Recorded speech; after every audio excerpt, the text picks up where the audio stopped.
আসসালামু আলাইকুম। সম্মানিত চাকরি প্রত্যাশী ভাই-বোনেরা, আশা করি সবাই ভালো আছেন।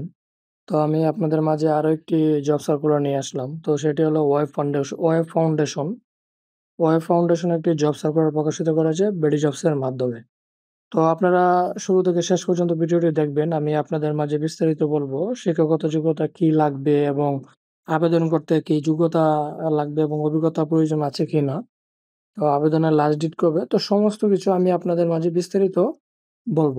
তো চলুন শুরু করা যাক। তো শুরু করার আগে আমি আপনাদের মাঝে ছোট্ট একটি রিকোয়েস্ট রাখি। যারা আমার এই ছোট্ট চ্যানেলটি এখনো সাবস্ক্রাইব করেন নাই, প্লিজ তারা দ্রুত আমার এই চ্যানেলটি সাবস্ক্রাইব করবেন। আর পাশে থাকা বেল আইকনটি বাজিয়ে দিবেন। তো চলুন আর কথা বাড়াবো না। আমি আপনাদের মাঝে বিস্তারিত সমস্ত কিছু বলতেছি। ওয়েব ফাউন্ডেশনের যে জব সার্কুলারটি প্রকাশিত হয়েছে, তো বাংলাদেশ ওয়েব ফাউন্ডেশন যে জব সার্কুলারটি প্রকাশিত হয়েছে, তো সেটি হলো ডিস্ট্রিক্ট ম্যানেজার। তো আবেদনের শেষ তারিখ ৩ আগস্ট ২০২৫। খালি পদ এখানে ৪ জন। সর্বোচ্চ ৫০ বছর থাকতে হবে। কর্মস্থল চুয়াডাঙ্গা, ফেনী। বেতন প্রদান করা হবে ৭০,০০০ থেকে ৭৫,০০০ টাকা মাসিক। সর্বনিম্ন অভিজ্ঞতা লাগবে ৫ বছর। প্রকাশের তারিখ ২৮শে জুলাই ২০২৫। শিক্ষাগত যোগ্যতা মাস্টার্স অফ সোশ্যাল সায়েন্স, মানে আপনার মাস্টার্স পাস থাকলেও হবে, সোশ্যাল সায়েন্স থাকলেও হবে এবং এলএলএম ফার্স্ট থাকলেও হবে, এমএসএস ফার্স্ট থাকলেও হবে, গভর্নমেন্ট এবং politics, masters of social science, MSS in public administration, সমাজ বিজ্ঞান, আইন, government and politics, public administration বা অন্যান্য প্রাসঙ্গিক বিষয়ে মাস্টার্স পাস থাকলেই হবে। তো অভিজ্ঞতা সর্বনিম্ন ৫ বছর, শিল্পক্ষেত্র, এনজিও। অতিরিক্ত প্রয়োজনীয় বিষয়সমূহ: বয়স সর্বোচ্চ ৫০ বছর থাকতে হবে।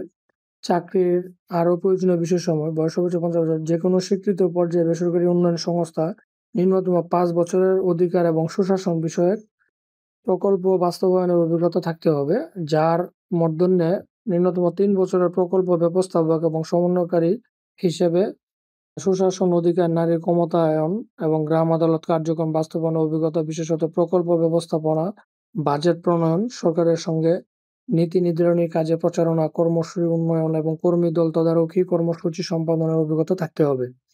ভূমি ব্যবস্থাপনা, ভূমি প্রশাসন কার্যক্রমের বাস্তবায়নের পূর্বে অভিজ্ঞতাসম্পন্ন প্রার্থীদের অগ্রাধিকার দেওয়া হবে। আবেদনকারীকে অবশ্যই বাংলাদেশের স্থায়ী নাগরিক হতে হবে। স্থানীয় সরকারের ব্যবস্থা সম্পর্কে স্বচ্ছ ধারণা থাকতে হবে। নির্বাচিত প্রার্থীকে নিম্নতম সময়ে নোটিশে যোগদানের মানসিকতা থাকতে হবে। মোটরসাইকেল চালানোর পারদর্শী হতে হবে এবং বৈধ ড্রাইভিং লাইসেন্স থাকতে হবে। বাংলা, ইংরেজি ভাষায় দক্ষতা থাকতে হবে। কর্মস্থল সক্রিয় এবং লিঙ্গ সংবেদনশীল হতে হবে। মাইক্রোসফট অফিস যেমন এমএস ওয়ার্ড, এক্সেল, পাওয়ারপয়েন্ট পরিচালনা এবং ইন্টারনেট ব্রাউজিং এবং ইমেইল আদান-প্রদান ইত্যাদি বিষয়ে দক্ষতা থাকতে হবে। জেলা সমন্বয়কারীদের আবেদনকারীকে প্রকল্পভুক্ত যেকোনো জেলায় কাজ করার মন মানসিকতা থাকতে হবে। প্রকল্পের মেয়াদ ৩ মাস, পরবর্তীতে মেয়াদ বৃদ্ধির সম্ভাবনা আছে। তো আপনারা এই জব সার্কুলারটিতে আবেদন করে ফেলবেন ৩ আগস্টের ভিতরে। তো মাঠ পর্যায়ে বিভিন্ন ধরনের কাজ-কাম থাকতে পারে আপনাদের। সুপারিশ অনুযায়ী বিভিন্ন ইউনিয়ন পরিষদ পরিদর্শন করতে হবে। ডাটা এন্ট্রি অপারেটর মাঠ কর্মীদের। তো কর্মক্ষেত্র অফিসে চাকরির ধরন চুক্তিভিত্তিক, কর্মস্থল চুয়াডাঙ্গা, ফেনী, ঝালুয়াকাঠি, রাজবাড়ী। তো কাঙ্ক্ষিত সম্মানিত চাকরি প্রত্যাশী ভাই-বোনেরা, আপনারা যত দ্রুত সম্ভব এই আবেদনটি সম্পূর্ণ করে ফেলবেন। অবশ্যই আপনারা ৩ আগস্ট ২০২৫ এর ভিতরে আবেদনটি সম্পূর্ণ করবেন। এই ছিল আজকের মতো ওয়েব ফাউন্ডেশনের যে জব সার্কুলারটি প্রকাশিত হয়েছে। তো আমি আপনাদের মাঝে বিস্তারিত সমস্ত কিছু বললাম।